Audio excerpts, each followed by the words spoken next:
আজকের ডেটটা যেন কি? এরপর তে বেড থেকে নেমে সোজা ওয়াশরুমে যায়। এরপর কিছুক্ষণ পর ফিরে এসে সে তার বেডশিটটা বেড থেকে তুলে ফেলতে থাকে। ঠিক সেই মুহূর্তে তার রুমে আসে তের ভাই জিহো। এ কি করছিস তুই তে? হ্যাঁ তুই? উফ, আমি তো ভয় পেয়ে গিয়েছিলাম। এটা কি করছো? এত বড় হয়ে গিয়েও বিছানায়? ছি জিহোর বাচ্চা, একদম চুপ। না বুঝে উল্টো পাল্টা বকলে আমি কিন্তু সবাইকে বলে দেব তুমি বিছানায় করে। জিহো মাথা গরম করবি না কিন্তু বলে দিলাম, এমনিতেই মেজাজ গরম আছে। আর তুই এত সাত সকালে আমার রুমে কি করছিস? কি চাই এক্ষুনি বলে বিদে হবি। আমার এমনিতেই খুব তাড়া আছে, আজকে আমার ইন্টারভিউ আছে। তেমন কিছু না, আমার শুধু একটা জিনিস লাগতো। হ্যাঁ বলে ফেলো। আমার এই কিছু টাকা লাগবে। টাকা? কেন? টাকা দিয়ে তুই কি করবি? আমার দরকার আছে, দাও না। জিহো তুই না এই কয়দিন আগে আমার থেকে টাকা নিলি স্কুল প্রজেক্টের জন্য, আজ আবার কিসের জন্য দরকার? বাবা যে পকেট মানি দেয় তাতে তোর হয় না? ওতে কি আমার চলে বলো? আর এমনিতেও আমার একটা স্পেশাল কারণে টাকার দরকার। কি এমন স্পেশাল কারণ? আজকে আমি আমার গার্লফ্রেন্ডকে একটা গিফট দিতে চাই। হ্যাঁ গার্লফ্রেন্ড? তোর এই তোর বয়স কত? এই 13 হবে। এই বয়সে তোর আবার গার্লফ্রেন্ড? তো তোমার মতো নাকি সারা জীবন কি সিঙ্গেল থাকবো? আসলে কাল ও ক্লাসে আমার থেকে পেন চেয়েছিল, তাই আজ আমি ওকে গোলাপ দিয়ে প্রপোজ করতে চাই। সিরিয়াসলি? এসবের জন্য তুই আমার কাছ থেকে একটা টাকাও পাবি না। যা এক্ষুনি এখান থেকে বিদে হবি, তা না হলে আমি কিন্তু বাবাকে সব বলে দেব তুই স্কুলে গিয়ে কি করিস আর টাকাগুলো কি কাজে লাগাস। উফ, এমনটা করতে পারলে তুমি আমার সাথে? যাও, চলেই যাচ্ছি, লাগবে না তোমার টাকা। বলেই তের ভাই জিহো রুম থেকে চলে যায়।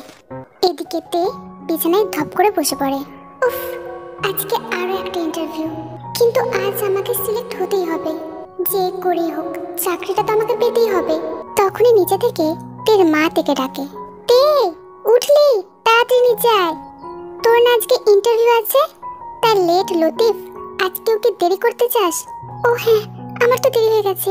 হ্যাঁ মা যাচ্ছি, তুমি ব্রেকফাস্ট রেডি করো, আমি রেডি হয়ে নামছি। এরপর খাবার টেবিলে তে আর তার বাবা মুখোমুখি বসে আছে। তের পাশের সিটে বসে আছে জিহো, আর তের মা খাবার সার্ভ করছে। তে আমি কিন্তু তোমাকে সুযোগ দিয়েছি, তোমার কথা আমি যেমন রেখেছি তোমাকেও আমার কথা রাখতে হবে। বাবা প্লিজ, আমি এখন বিয়ে করতে চাই না। আমি আগে নিজে থেকে কিছু করতে চাই, নিজের পায়ে দাঁড়াতে চাই। আমি তো সেটাতে তোমাকে বাধা দিচ্ছি না, আমার শুধু একটাই শর্ত, হয় তুমি চাকরি পেয়ে নিজেকে প্রমাণ করবে, নয়তো আমার পছন্দের ছেলের সাথে তোমার বিয়ে হবে। হ্যাঁ বাবা, আমি রাজি, শুধু আমাকে কিছুটা সময় দাও, এরপর না হয় তুমি যা বলবে আমি তাই করব। আহা, আজকে সকাল সকাল আবার শুরু হয়ে গেলে? খেতে বসেও এত কথা কিসের? মেয়েটা যখন চাইছে কিছু একটা করবে, ওকে একটু সময় দাও। আমার মেয়েটাকে কম সুন্দর নাকি? লাখে একটা, ওর জন্য তো ছেলেরা লাইন লাগিয়ে দেবে। এত তাড়াহুড়ো করো না, যখন সময় হবে আমার মেয়েটা ঠিকই বিয়েতে রাজি হয়ে যাবে, তাই না রে মা? তে তার মাকে জড়িয়ে ধরে বলে, হ্যাঁ মা, তুমি আমার বেস্ট মা, তুমি শুধু আমাকে বোঝো। নাও, এখন আমি এবার ভিলেন হয়ে গেলাম। এক্সকিউজ মি, আমিও যেখানে আছি আমাকে কি চোখে পড়ে না নাকি? আচ্ছা বাবা, হয়েছে তোদের ড্রামা। নাও এবার যে যার খাবারটা শেষ করে রওনা দাও। অন্যদিকে জাংকুক তার গাড়িতে।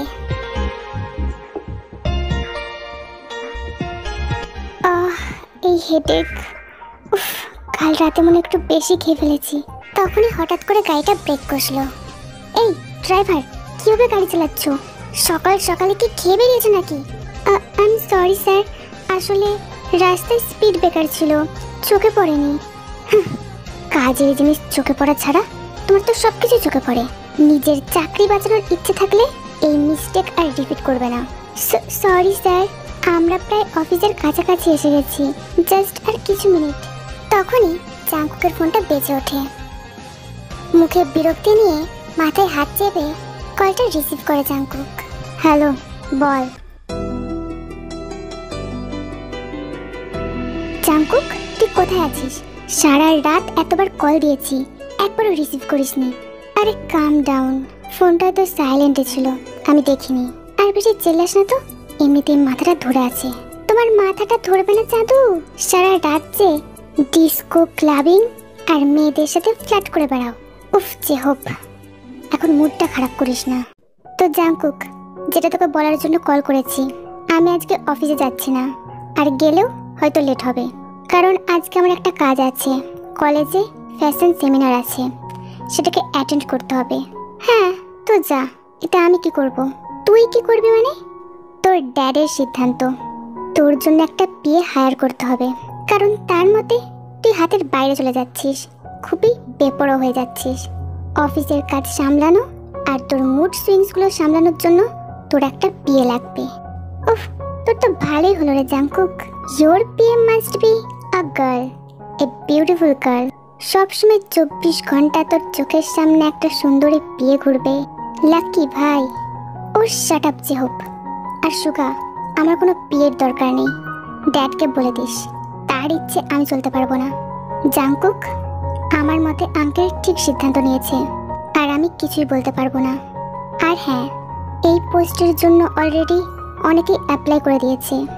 অফিসের HR একা সব কিছু সামলাতে পারবে না, সো বি অন টাইম। তোকে নিজেকে ইন্টারভিউটা নিতে হবে। Okay fine. আর হ্যাঁ, যে হোক, তোকে কিন্তু আমার সাথে সেমিনার অ্যাটেন্ড করতে যেতে হবে। ওকে ভাই, আমি তো রেডি। এরপর কলটা কেটে যায়, আর জাংকুক কারের সিটে মাথাটা এলিয়ে দেয়। এটা হলো জাংকুক, আমাদের গল্পের হিরো। খুবই বেপরোয়া, রকচটা, আর মোস্ট ইম্পর্টেন্টলি বদমেজাজি। সে সবসময় নিজের ইচ্ছেতেই সবকিছু করতে চায়, লাইফটাকে এনজয় করতে চায়। তার কাছে লাভ, অ্যাফেয়ার্স, রিলেশনশিপস, ম্যারেজ এগুলো সব ভ্যালুলেস, আর এসবের জন্য তার কাছে টাইম নেই। হ্যান্ডসাম, সমস্ত মেয়েদের ক্রাশ বয়, যে একবার তার দিকে তাকায়, ফিরে তাকে দুবার তাকাতেই হয়। কিন্তু সে কাউকে পাত্তা দেয় না। মেয়েদের সাথে ফ্লার্ট করে, ক্লাবিং করে, ড্রিঙ্কস করে, অথচ কারোর সাথে সিরিয়াস ভাবে রিলেশনশিপে যেতে প্রস্তুত না। এছাড়াও এখন তার কাঁধে একটা দায়িত্ব আছে। সে এখন জন এন্টারপ্রাইজের CEO। অন্যদিকে সুগা, জাংকুকের ছোটবেলার বন্ধু এবং এখন বিজনেস পার্টনার। সে অফিসের ফ্যাশন ডিপার্টমেন্টের হেড। খুব ঠান্ডা মেজাজের, চালাক, আর কথা খুব কম বলে। প্রয়োজনের অতিরিক্ত কথা বলা তার পছন্দ না। কিন্তু এই জাংকুক, জেহোপ আর RM, মানে তার বন্ধুদের প্রতি তার সম্পর্কটা একটু আলাদা, একদম ভাই ভাই। আর এটা হলো জেহোপ, খুব রোম্যান্টিক আর ফানি টাইপের তার ব্যক্তিত্ব হলেও ভাগ্যের চাপে ব্যাচেলার। তে বর্তমানে জন এন্টারপ্রাইজের ওয়েটিং রুমে অপেক্ষা করছে। তার আশেপাশে অনেকেই বসে আছে, তাদেরও উদ্দেশ্য একটাই। জন কোম্পানির সিওর অ্যাসিস্ট্যান্ট পদের জন্য সকলেই অ্যাপ্লাই করেছে। কেউই এমন একটা সুবর্ণ সুযোগ ছাড়তে চায় না।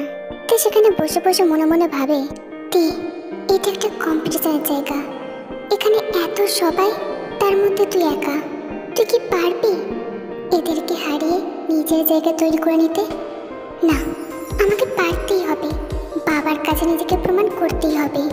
আমি পারবো না কোনো অজানা মানুষকে বিয়ে করে নিজের সব স্বপ্নকে জলাঞ্জলি দিতে। এই চাকরিটা আমাকে পেতেই হবে। উফ গড।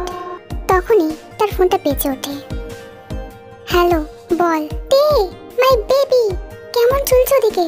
ইন্টারভিউ কি শুরু হয়ে গেছে? কি রে, কিছু তো বল, তোর জন্য তো আমি চিন্তায় বাঁচি না। এই হলো জিমিন, তের বেস্ট ফ্রেন্ড। বিপদে আপদে সবসময় তার পাশে থাকে। না রে জিমিন, এখনো তো শুরু হয়নি। ইন্টারভিউর টাইম ছিল সকাল 10টা। প্রায় 11টা বাজতে যায়। সিও নাকি এখনো এসেই পৌঁছায়নি। তাই নিজের নাকি ইন্টারভিউটা নেওয়ার ছিল। কিন্তু কি করার বল, ওনারা তো বড় বড় মানুষ, ওনারা চাইলে আমাদের তো ওয়েট করতেই হবে। কাম ডাউন মাই সুইটি, সবকিছু ঠিক হয়ে যাবে, বি পজিটিভ। আর হ্যাঁ, একটু ঘাবড়াবি না। আর আমি শুনেছি ওই কোম্পানির সিও নাকি একটু বদমেজাজি আর রাগী, but I know you can handle him. হ্যাঁ রে জিমিন, আমি চেষ্টা করব। That's like my bestie. আর জিমিন, তোর না আজকে কলেজে যাওয়ার ছিল? ফ্যাশন সেমিনার আছে, তুই তো কম্পিটিশনে আছিস। কেমন চলছে ওদিকে? এদিকে সব সর্টেড। আর আমার নিজের প্রতি কনফিডেন্স আছে। আমি আমার প্রজেক্ট কালেকশন সবকিছু ফার্স্ট টাইমের জন্য শো করতে যাচ্ছি। জানি না কি হবে, হয়তো ফেলও হয়ে যেতে পারি, বাট ফেলিয়ার ইজ কি টু সাকসেস। তাই আমার এসবে ভয় নেই, দেখা যাক কি হয়। আচ্ছা দে, গুড লাক। আমার ওদিকে সময় হয়ে আসছে। Bye bye Jimin, good luck to you too. সকাল 11টা বেজে 30 মিনিট। জাঙ্কুকের গাড়ি সদ্য অফিসের মধ্যে প্রবেশ করেছে। এরপর গাড়ির দরজাটা খুলে যায়। সেখান থেকে বেরিয়ে আসে white T shirt, black coat, black pant, চোখে সানগ্লাস, বাম হাতের রিস্ট ওয়াচ পরা এক সুদর্শন যুবক, জাঙ্কুক।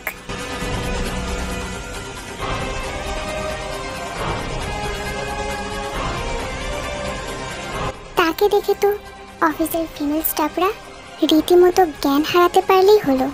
তাদের গসিপ, কানাঘুষো আর চোখের সেই সব মুগ্ধকর দৃষ্টিগুলোকে উপেক্ষা করে জাঙ্কুক এগিয়ে চলেছে অফিসের ভিতরে। Good morning sir.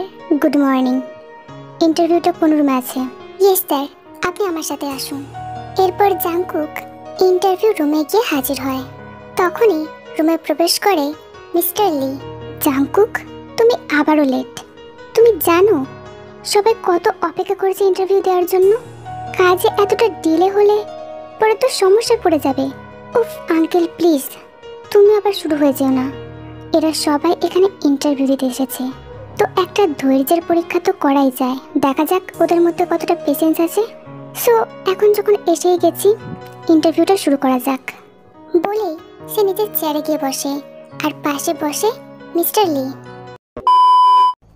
ইন্টারভিউ শুরু হয়। এক এক করে প্রত্যেক ক্যান্ডিডেট ভিতরে যাচ্ছে। আর ঠিক 5 মিনিট পর পর বাইরে বেরোচ্ছে হতাশ মুখে। একটা মেয়ে তো প্রায় কেঁদেই দিয়েছে। সেটা দেখে দে, ও মাই গড, ভিতরে কি এমন চলছে? সবার মুখের অবস্থা এমন কেন? টর্চার করা হচ্ছে নাকি ভিতরে? এটা কি কোনো সিও নাকি ডেভিল? হুফ, কুল ডাউন দে, কুল ডাউন। তোকে পারতেই হবে, বি কনফিডেন্স। আর তুই না খুব সাহসী মেয়ে, তুই এসবে ভয় পাচ্ছিস। রিজেক্ট হলে হব, তবু হতাশ হয়ে ফিরবো না। অন্যদিকে জিমি তার কলেজ করিডোর দিয়ে কিছু ফাইলস, ডকুমেন্টস প্লাস কিছু কাপড়ের বান্ডেল নিয়ে এগিয়ে যাচ্ছে সেমিনার হলের দিকে। সে খুব তাড়াহুড়ো করায় ভুলবশত কারোর সাথে গিয়ে ধাক্কা খায়। তার সমস্ত কিছু চারিদিকে ছড়িয়ে ছিটিয়ে পড়ে যায়, সাথে সেও।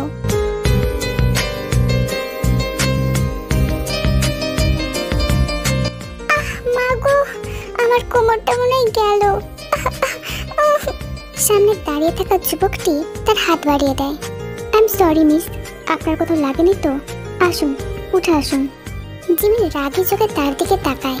সামনে একটা লোক দাঁড়িয়ে, চোখে শান্ত কোল্ড গ্লেজ। তার ঠিক পাশে আরেকজন দাঁড়িয়ে। জিমিন সেই বাড়িয়ে দেওয়া হাতটার দিকে তাকিয়ে এরপর সামনের লোকটার দিকে তাকিয়ে বলে, কে আপনি? হ্যাঁ, এখানে কি করছেন? চোখে দেখে না নাকি? হ্যাঁ, আমি কতটা ইম্পর্টেন্ট কাজের জন্য এসেছিলাম। দিলেন তো আমাকে ফেলে। এখন আমার কোমরটা ভাঙলে কে আমাকে বিয়ে করবে? হ্যাঁ, আর সব থেকে বড় কথা, আজকে আমার জন্য একটা বিশেষ দিন ছিল। লোকে ঠিকই বলে বেড়ালের রাস্তা কাটে নাকি দিনটা খারাপ যায়। আপনাকেও তো দেখতে ঠিক বেড়ালের মতো। না জানি আমার সাথে কি খারাপ হতে যাচ্ছে। এক্সকিউজ মি মিস, এভাবে রিয়াক্ট করার মতো কিছুই হয়নি। আর আপনার পড়ে যাওয়াটা একটা অ্যাক্সিডেন্ট ছিল।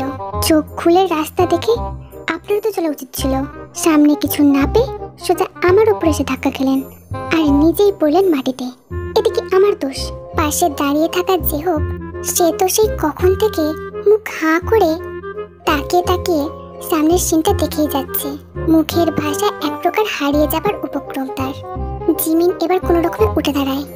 এই যে এত তো ভুল করলেন, তার উপর আমাকে কথা শোনাচ্ছেন। এই আপনাদের মতো ছেলেদের এই একটাই স্বভাব, সুন্দরী মেয়ে দেখলেই তার গায়ের উপরে পড়েন।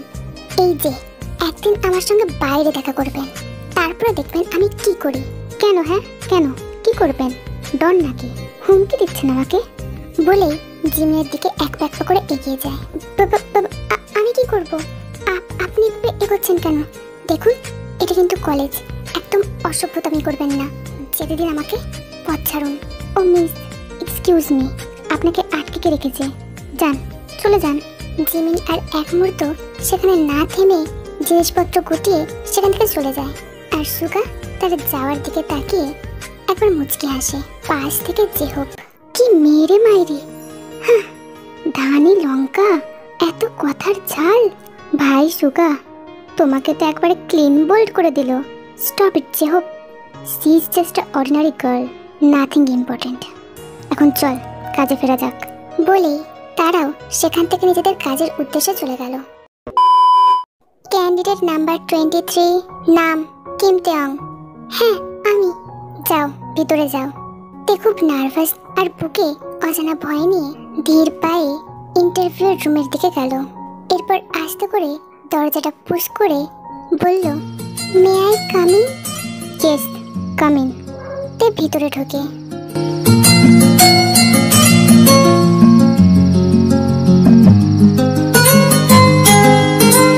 সামনে বসে আছে ফর্মাল পোশাকে এক ব্যক্তি, তার পাশেও বসে আছে কয়েকজন লোক। সামনের ব্যক্তিটা বেশ ইয়াং, বয়স কত হবে, এই 26 কি 27? তাহলে এই হলো এই অফিসের সিও। দেখতে তো একদম সেই কে ড্রামার হিরোদের মতো। ওয়াও!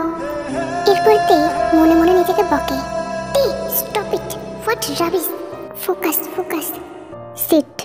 তে এগিয়ে গিয়ে সামনের চেয়ারে বসলো। এরপর নিজের হাতে থাকা সিভিটা এগিয়ে দিল।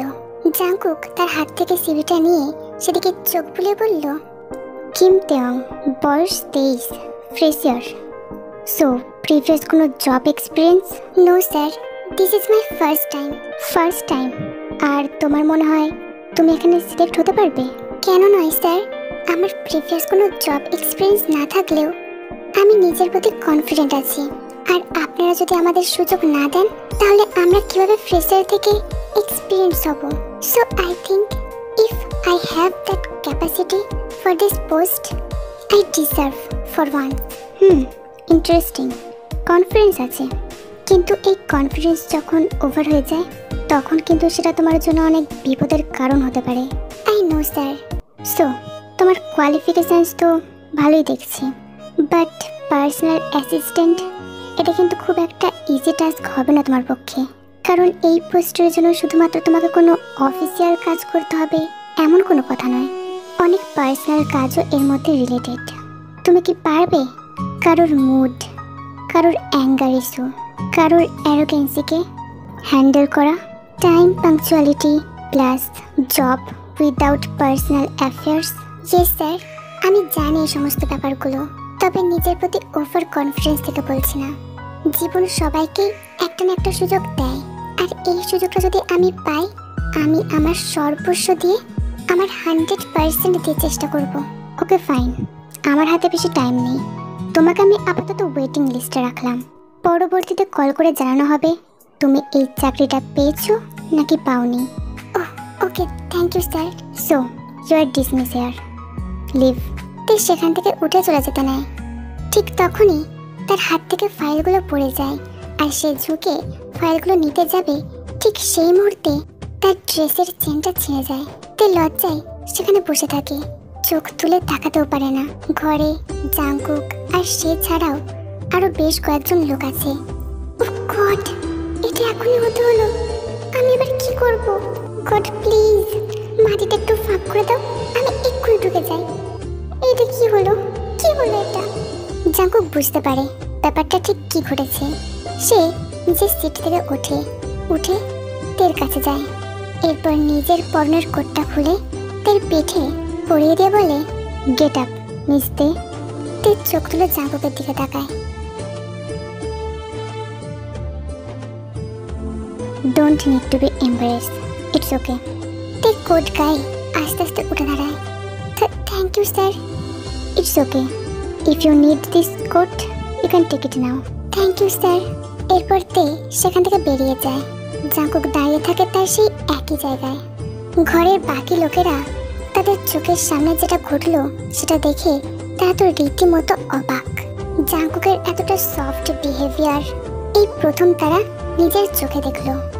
সে তো অফিসের কোনো মেয়েদের দিকে তাকায় না পর্যন্ত। সে ফ্লার্ট করে, কিন্তু অফিসে পা রাখে সম্পূর্ণ বিপরীত মেজাজ নিয়ে। সেখানে অফিসের যে কোনো স্টাফ, সে মেয়েই হোক বা ছেলে, তাদের মধ্যে থাকে সূক্ষ্ম একটা ব্যারিয়ার। কিন্তু জাঙ্কুকের এমন বিহেভিয়ার দেখে মিস্টার লি মনে মনে ভাবে, wow, this girl is something else. এর মধ্যে ক্যাপাবিলিটি আছে, জাঙ্কুকের সাথে কোঅপারেট করতে পারবে। ছেলেটার মধ্যে অনেক রাগ আছে, অ্যাঙ্গার ইস্যু। মেয়েটার মধ্যে আছে সেই ক্ষমতা, কিন্তু দেখা যাক কি হয়।